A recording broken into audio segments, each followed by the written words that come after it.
कितने जेल में है मुसलमान आपको मालूम हो? भी बंगाल के कितने जेल में मालूम तुमको?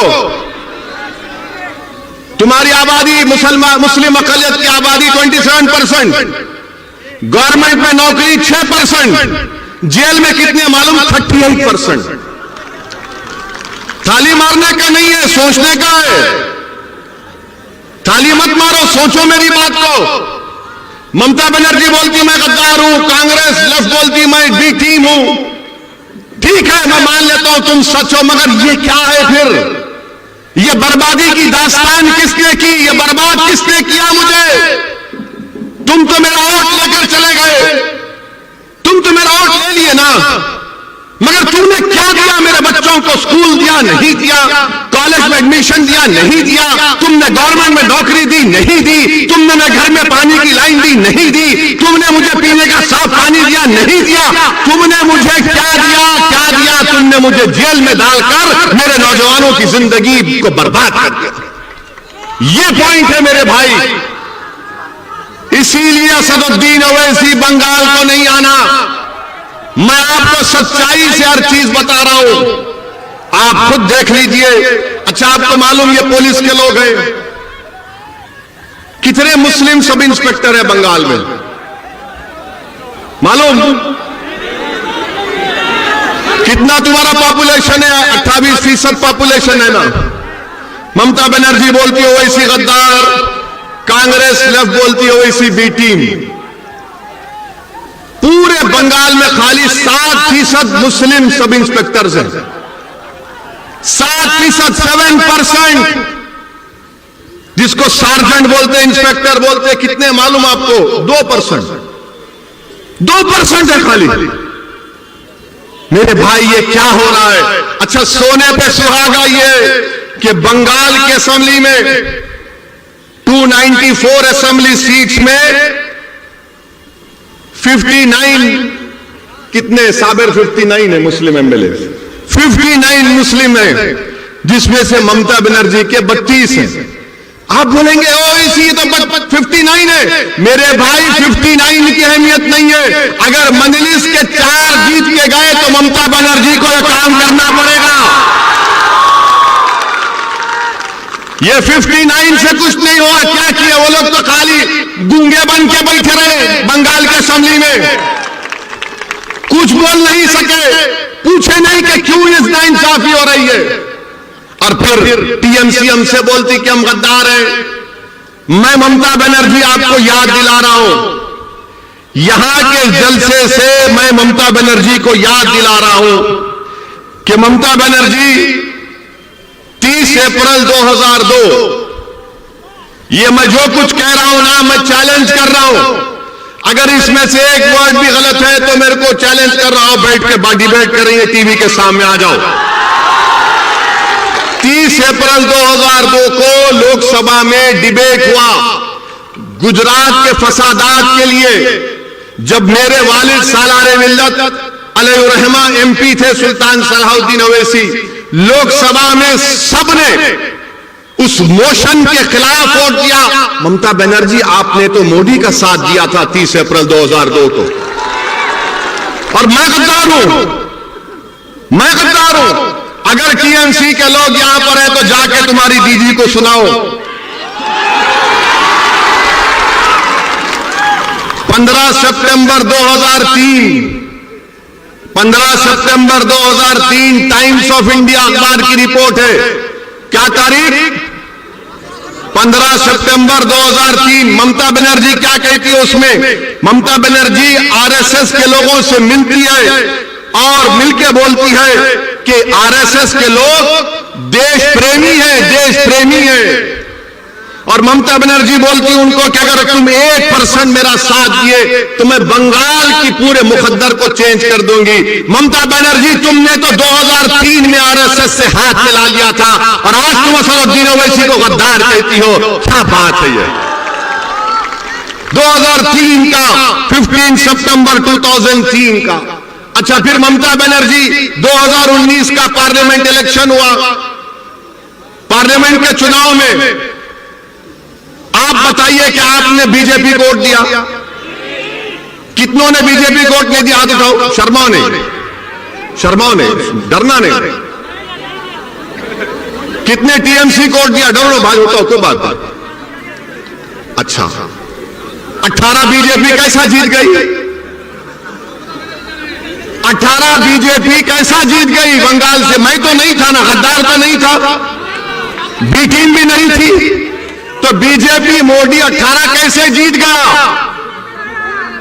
टीएमसी का, ममता का वोटर मोदी के गोद में बैठ के चाय पी रहा है, और ममता बनर्जी, टीएमसी, लेफ्ट, कांग्रेस हमको गद्दार, बी टीम क्या क्या गाली देते। अच्छा, फिर रिजल्ट आया तो ममता बनर्जी ने क्या कहा था? मीडिया ने जाकर ममता बनर्जी से क्या पूछा? ए दीदी,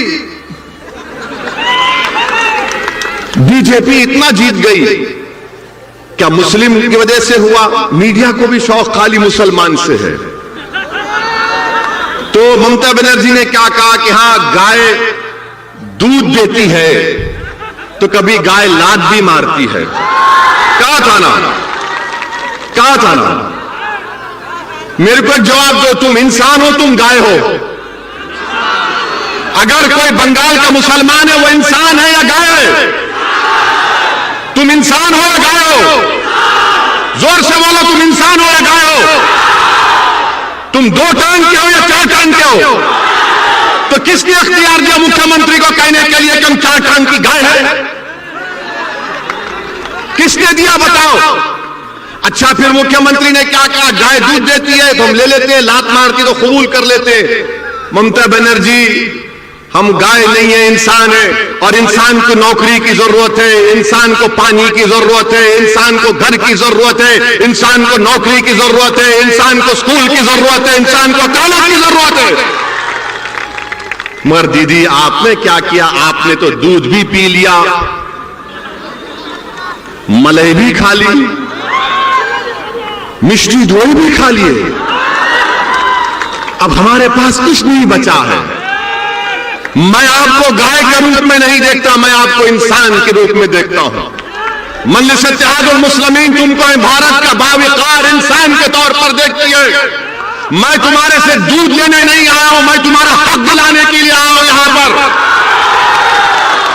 मैं तुम्हारे को भारत के संविधान में जो आपका जायज मुकाम है उसको दिलाने के लिए आया हूं। मैं इंसान को इंसान के रूप में उसकी इज्जत बहाल करने के लिए आया हूं।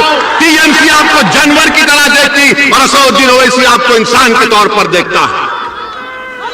मेरे अजीज दोस्तों और बुजुर्गों, मैं आपको याद दिलाना चाहता हूं एक तारीखी शख्सियत को। कितने लोग टीटू मार को जानते हैं? टीटू मीर को जानते हैं? कौन था टीटू मीर? कौन था टीटू मीर? टीटू मीर हाफिज कुरान थे। टीटू मीर हाफिज कुरान थे, हज करने गए। जब वापिस आए टीटू मीर, तो जमींदारों ने मुसलमानों पर टैक्स लगा दिया कि जो दाढ़ी छोड़ेगा उस पर टैक्स। तो एक इलाका है नरकल बिराई बोलते ना, नारकल बिराई में टीटू मीर थे। तो टीटू मीर ने कहा कि हम जमींदारों को दाढ़ी छोड़ने पर टैक्स नहीं देंगे। तो टीटू मीर ने एक किला बनाया जिसको बंसर कला बोलते हैं, बंसर कल्ला बोलते हैं।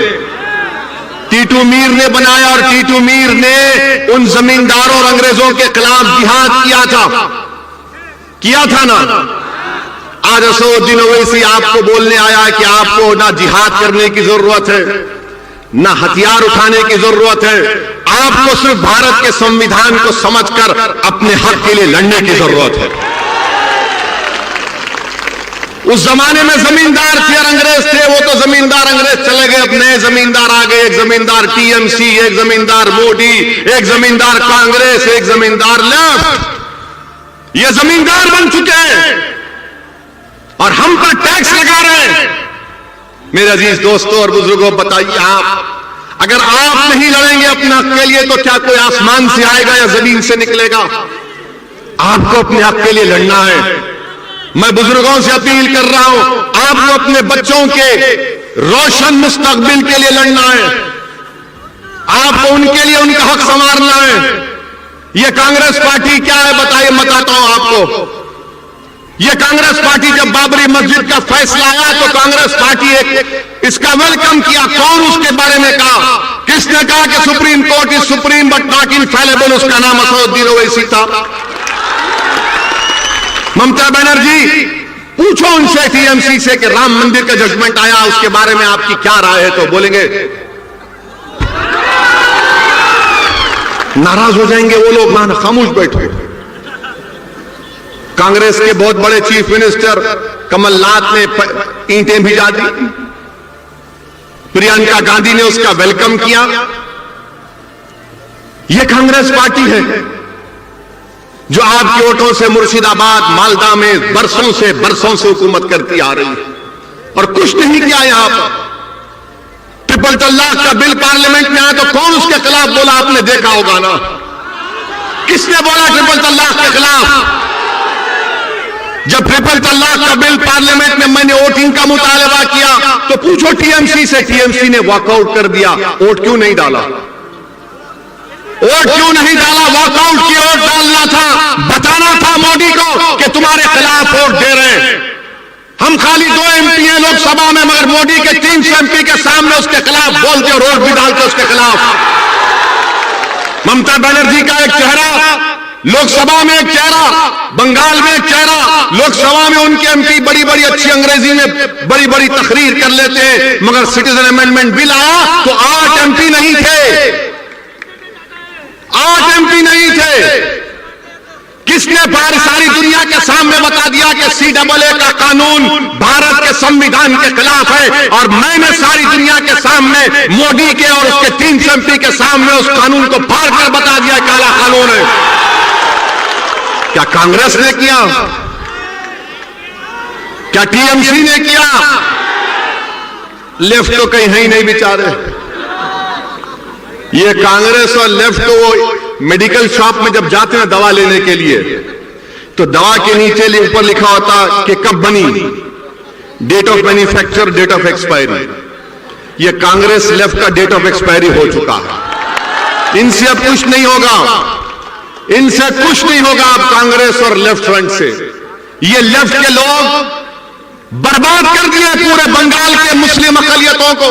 अगर आज बंगाल में मुसलमान परेशान हैं तो लेफ्ट की वजह से इन्होंने बर्बाद कर दिया हर चीज।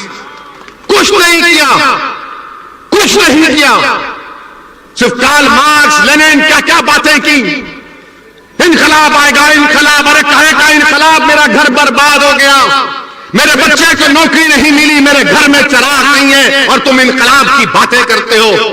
कितना धोखा दिया तुमने 30 साल में।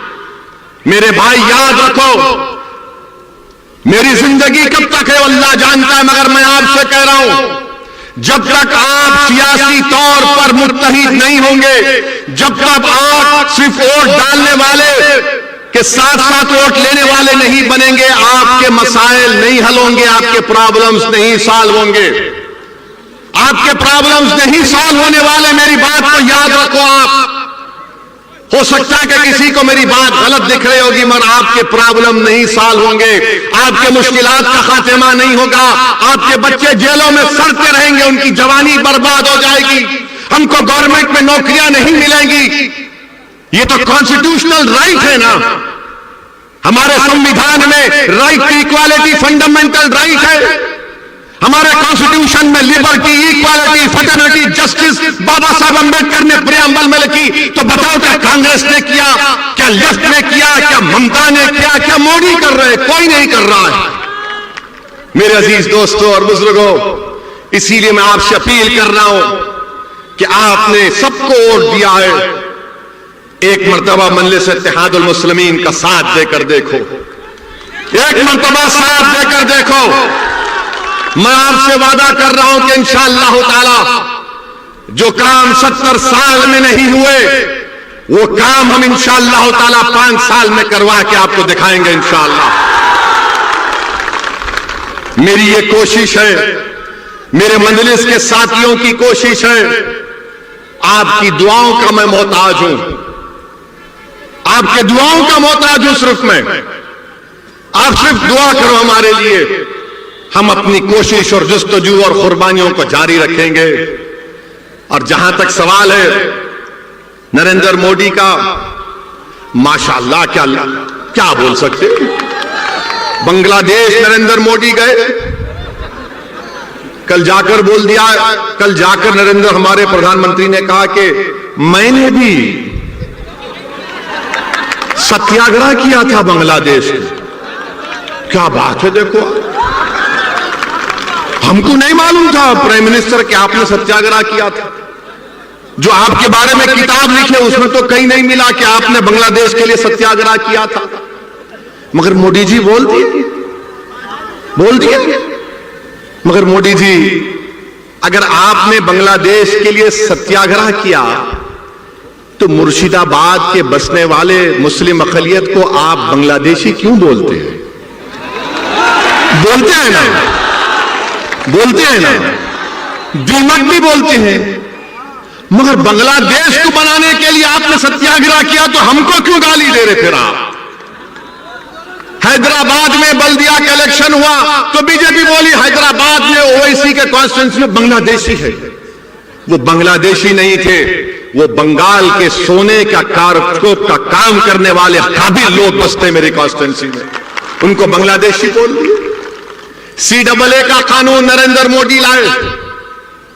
CAA का कानून आसाम में मोदी CAA की बात नहीं कर रहे, मोदी और अमित शाह बंगाल में, यहां पर असेंबली इलेक्शन में CAA की बात कर रहे। आसाम में नहीं कर रहे, हम यहां कर रहे। मैं आपको बता रहा हूं, ममता बनर्जी की TMC पार्टी, चीफ मिनिस्टर की पार्टी बीजेपी को नहीं रोक पाई तो कैसे CAA को रोक पाएगी? कैसे रोक पाएगी CAA को? यह आपको सोचना है मेरे अजीज दोस्तों और बुजुर्गों।